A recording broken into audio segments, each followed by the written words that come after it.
अक्सर हम सब ने दुनिया को बदलने के बारे में कभी न कभी कुछ न कुछ सोचा ज़रूर होता है। क्या आपने भी सोचा हुआ है? आइए देखते हैं कि याज्ञवल्क्य बृहदारण्यक उपनिषद में इससे जुड़ी हुई क्या बात बताते हैं।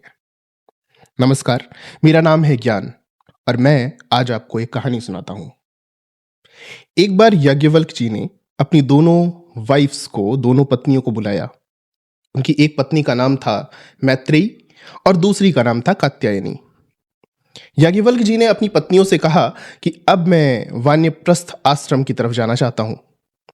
गृहस्थ आश्रम की सारी ड्यूटीज पूरी हो चुकी हैं, तो अब मैं चाहता हूं कि जितनी मेरी प्रॉपर्टी है उसका डिवीजन तुम दोनों में बराबर से कर दूं।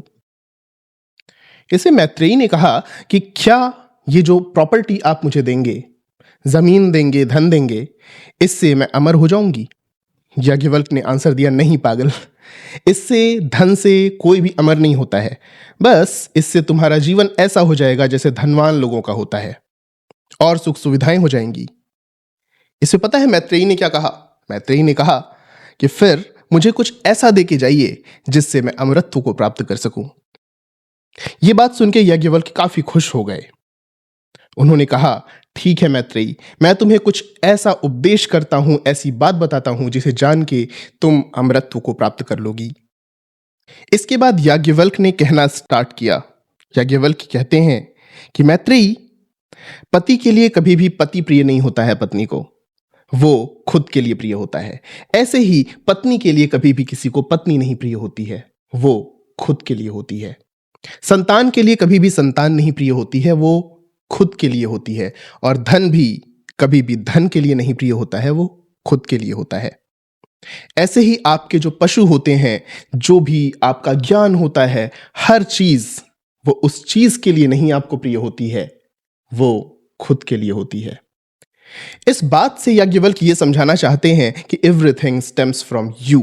हर चीज आपसे जुड़ी हुई है। अगर आप ना हो तो किसी भी चीज का कोई महत्व नहीं है। हर चीज आपको अपने लिए ही प्रिय होती है। मैत्रेयी इस बात को सुन करके सोच में पड़ गईं। याज्ञवल्क्य ने कहा, यह वो चीज है जिस पे तुम्हें निधिध्यासन करना चाहिए, जिस पे तुम्हें सोचना चाहिए, जिस पे तुम्हें गौर करना चाहिए। हर चीज क्योंकि मेरे लिए जरूरी है, इसलिए मुझे अपने आप को इंप्रूव करने की कोशिश करनी चाहिए। इसके बाद याज्ञवल्क्य कहते हैं कि मैत्रेयी, जो व्यक्ति ज्ञान को आत्मा से अलग जानता है, ज्ञान उसे छोड़ देता है। जो व्यक्ति अपने बल को आत्मा से अलग जानता है और किसी और चीज में देखता है, बल उसका साथ छोड़ देता है। जो व्यक्ति वेदों को खुद से अलग जानता है, आत्मा से अलग जानता है, वो उसका साथ छोड़ देता है। अर्थात सारा का सारा ज्ञान, सारा का सारा बल और हर योग्यता वो आपकी योग्यता है। उदाहरण के लिए, अगर आप ये समझते हैं कि आपके पास ज्यादा पावरफुल, ज्यादा ताकतवर शस्त्र होंगे तो आप विजयी हो जाएंगे किसी जंग में, तो नहीं, क्योंकि हर एक अस्त्र या शस्त्र, हर योग्यता आपकी आत्मा यानी आपका खुद का एक्सटेंशन है। फिर याज्ञवल्क्य अपनी पत्नी मैत्रेयी को एक एग्जाम्पल देते हैं। वो एक दुंदुभी यानी कि ड्रम का एग्जाम्पल देते हैं। कहते हैं, मैत्रेयी, मान लो कोई ड्रम बज रहा है। अगर कोई ड्रम बज रहा है और उससे आवाज आ रही है, अगर आप उस आवाज को रोकना चाहते हैं तो सिर्फ एक जगह से उस आवाज को रोका जा सकता है। या तो उस ड्रम से रोका जा सकता है, या तो ड्रम बजाने वाले से रोका जा सकता है। अगर कोई शंख बजाया जाए तो या तो उस शंख से ही उस आवाज को रोका जा सकता है, या फिर शंख के बजाने वाले से रोका जा सकता है। तो दुनिया में जो भी चीजें आप देखते हैं, अगर उनको कुछ बदलना चाहते हैं तो वो दुनिया को बदल के नहीं हो सकता, वो आपको खुद को बदलने से संभव हो सकता है। याज्ञवल्क्य कहते हैं कि जिस तरह जल का आश्रय समुद्र होते हैं, वैसे ही हर प्रकार के ज्ञान का आश्रय आपकी आत्मा होती है। इसके बाद याज्ञवल्क्य जी कहते हैं कि नमक की एक डली आपने ले ली, आप अंदर से उसको देखिए, बाहर से देखिए, हर एक हिस्से से उसको अगर आप चेक करें तो वो नमक ही होता है। उस पूरी डली में कोई भी ऐसा हिस्सा नहीं होता जहां पे नमक ना हो, क्योंकि वो डली ही नमक की है। ऐसा ही स्वरूप आत्मा का है।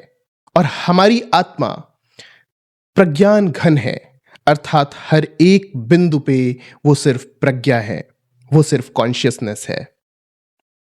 जब हमारा शरीर खत्म हो जाता है तो ये जो कॉन्शियसनेस होती है ये प्रकृति के हर हिस्से में घुल जाती है और सब में मिली हुई हो जाती है। सिर्फ ये जानना है कि आप वो प्रज्ञा हैं, वो एक्सपीरियंस करना है, and then you are immortal. तो कैसी लगी आपको हमारी ये कहानी? आप ये हमें बताना ना भूलें। फिर मैं मिलूंगा कुछ ऐसी ही बातों के साथ, कुछ ऐसी ही कहानियों के साथ, कुछ ऐसे ही दिलचस्प किस्सों के साथ। तब तक के लिए नमस्कार।